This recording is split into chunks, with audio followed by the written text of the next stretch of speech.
I was working the night shift, the kind of shift where time feels slower, and every hallway seems too quiet. It was just after 2 a.m. when the overhead speakers crackled with urgency. Code blue, room 211. Code blue, room 211. My heart jumped. A code blue means a patient is going into cardiac arrest. Seconds matter. I grabbed the crash cart and sprinted down the hall, my shoes echoing against the linoleum floors. When I turned the corner, my stomach dropped. Room 211's door was closed, the lights off inside. That didn't make sense. During a code blue, the room should already be in chaos. I pushed the door open. The bed was empty. Not just empty, it was stripped down to the mattress, like it hadn't been used in weeks. The machines weren't even plugged in. It looked abandoned. Confused, I backed out and checked the chart at the nurse's station. Room 211 had been out of service for months, under renovation after a water leak. No patients, no equipment, no staff assigned there. My skin prickled. I picked up the phone and called the control desk. Did you guys just announce a code blue for room 211? There was a pause, then the operator replied, No, we didn't. There's nothing in the system. Are you sure you heard it right? I wanted to argue, but my throat went dry. I knew what I heard.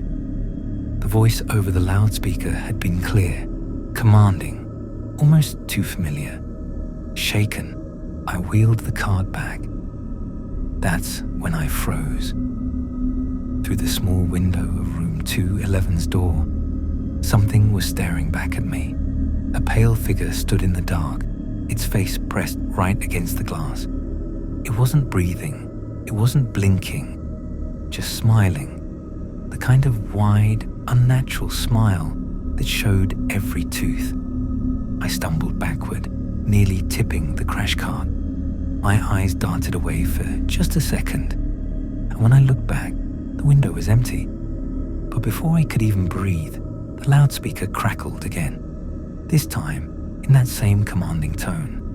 Code blue, room 211. Code blue, room 211. Only this time, I realized what was so wrong. The voice. It wasn't just familiar, it was my voice.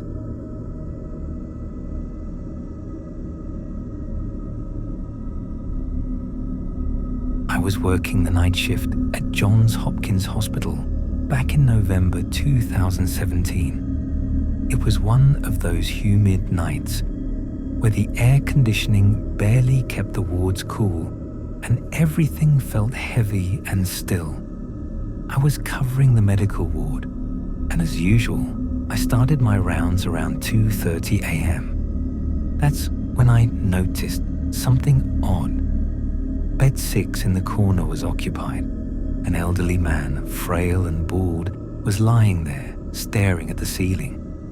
At first, I didn't think much of it.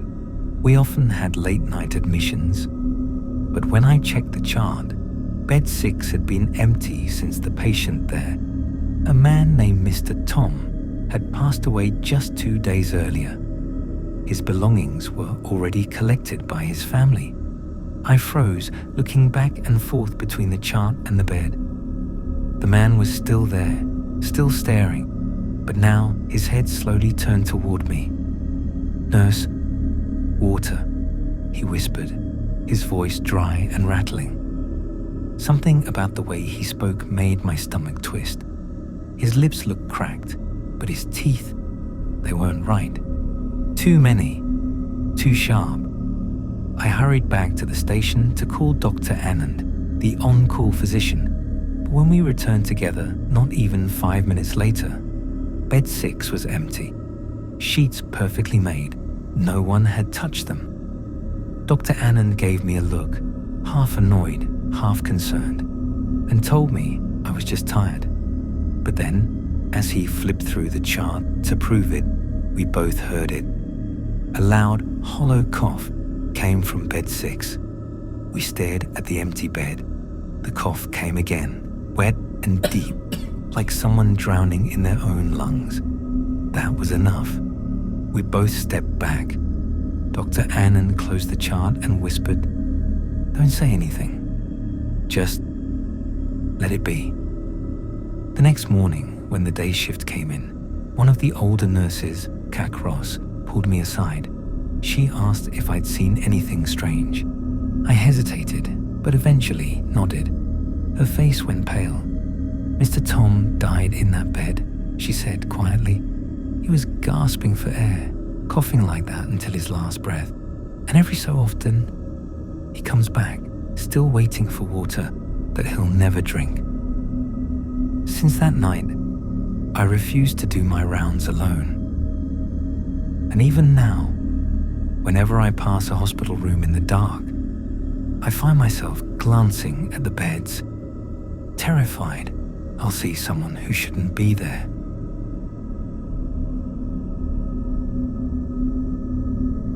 Hospitals always feel different at night.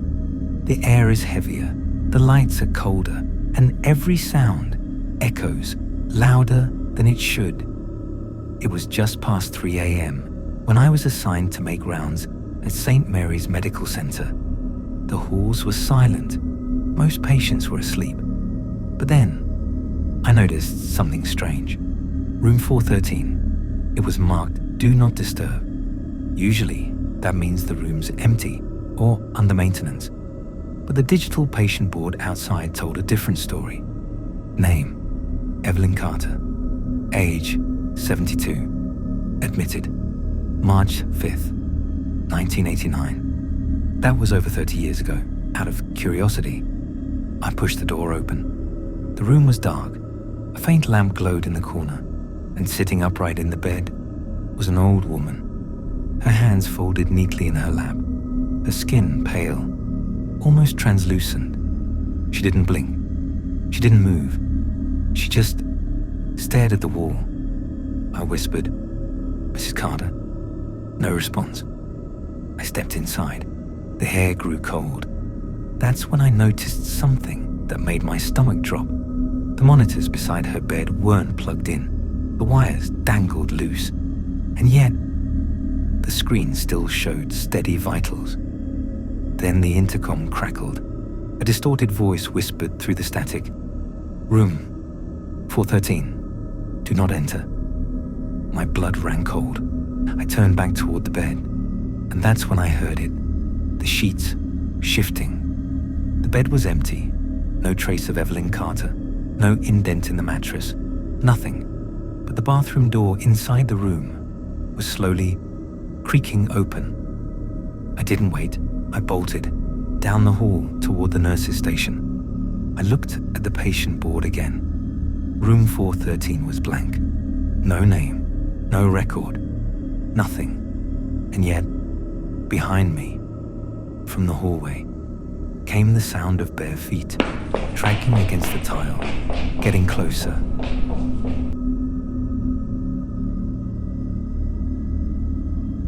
I used to work night shifts at an old hospital back in 2014. My usual assignment was the surgical wing, but one night I was floated over to pediatrics. I didn't mind. It was quieter, easier, fewer emergencies, mostly just sleeping children.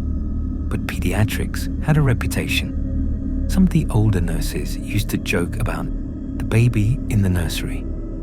I thought it was just a dumb story they told new staff to spook them. That night, I found out otherwise. It was just past 2 a.m. when I heard it, soft crying echoing down the hallway. Not unusual, except every single patient was asleep, and the nursery had been shut down for renovations months ago. Curious, I followed the sound. The crying led me toward the old nursery wing. The hall lights flickered dimly, as if they hadn't been changed in years. The sound grew louder, more distinct. The unmistakable cry of an infant. It was rhythmic, almost mechanical. When I reached the nursery door, I froze. The window in the door was dark, but I could still hear the crying, muffled but sharp. Against my better judgment, I unlocked the door and stepped inside. The room smelled stale, like dust and disinfectant. Empty cribs lined the walls, covered with sheets. The crying stopped the moment I entered. That silence was worse than the crying. I turned slowly, scanning the cribs one by one, telling myself it was just my imagination. Then I saw it. One of the cribs at the far end wasn't empty. A shape lay under the sheet, small, child-sized. My heart hammered as I walked closer. With trembling hands, I reached down and pulled the sheet back. Nothing, just an empty mattress. I exhaled, shaking my head at myself. That's when I heard it again, this time right behind me. A baby's cry. I spun around. The sound was so close, it felt like it was inside the room with me. My eyes darted from crib to crib, but every single one was empty. Then I noticed something that made my stomach twist. The sheet I had just pulled back was neatly tucked again, as though I had never touched it. I didn't think. I bolted out of the nursery and slammed the door behind me. When I told the charge nurse what happened, she just gave me this knowing look and said quietly, "You heard him, didn't you?" I asked what she meant, and she told me the story I wish I'd never heard. Years ago, before my time, her baby had died in that very nursery. A power outage shut down the incubator, and by the time anyone noticed, it was too late. Since then, staff on night shifts would sometimes hear crying from the old nursery. Some swore they saw the baby in the crib. Others claimed to feel something watching them from inside the room. I transferred out of pediatrics after that, but every so often, when I pass by that wing, I swear I can still hear it. That hollow, endless sound of a child crying for help long after he's gone.